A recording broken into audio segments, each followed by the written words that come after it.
இன்னைக்கு என் ஹஸ்பண்ட் சீக்கிரமா எந்திரிச்சு வேலைக்கு போறதுக்கு முன்னாடியே வீட்டுக்கு தேவையான திங்ஸ் எல்லாமே வாங்கிட்டு வந்திருந்தாங்க.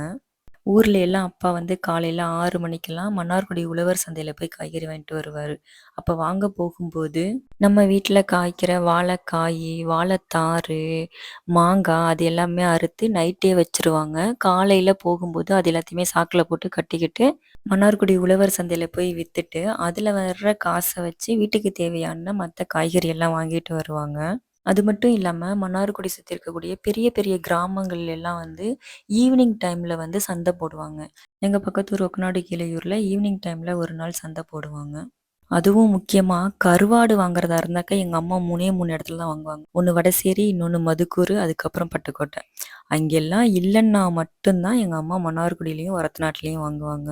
இந்த மாரி நம்ம ஊரு உழவர் சந்தையிலலாம் வாங்குறதுனால கொஞ்சம் பட்ஜெட் ஃப்ரெண்ட்லியா இருக்கும். அதே மாதிரி நான் இங்க லண்டன்ல வந்துட்டு பட்ஜெட் ஃப்ரெண்ட்லியா இந்த திங்ஸ்லாம் நான் எங்க வாங்குவேனாக்கா, லிடில்ல வாங்குவேன். அதுக்கு இல்லன்னா ஆஸ்தால வாங்குவோம். அந்த 2 இடத்துலயுமே வந்து ஓரளவுக்கு நம்மளுடைய பட்ஜெட்டுக்கு ஏத்த மாதிரி வரும். ஒரு வாரத்துக்கு தேவையான திங்ஸ் எல்லாமே வாங்கிப்போம். வீக்லி ஒன்ஸ் வந்து வீட்டுக்கு தேவையான திங்ஸ வந்து வாங்கிடுவோம். மத்த நம்ம ஊரு காய்கறி எல்லாமே இங்க இருக்க தமிழ் கடையில வாங்குவோம். இப்படிதான் நான் வந்து வீட்டுக்கு தேவையான எல்லா பொருளுமே வாங்கிட்டு இருக்கேன்.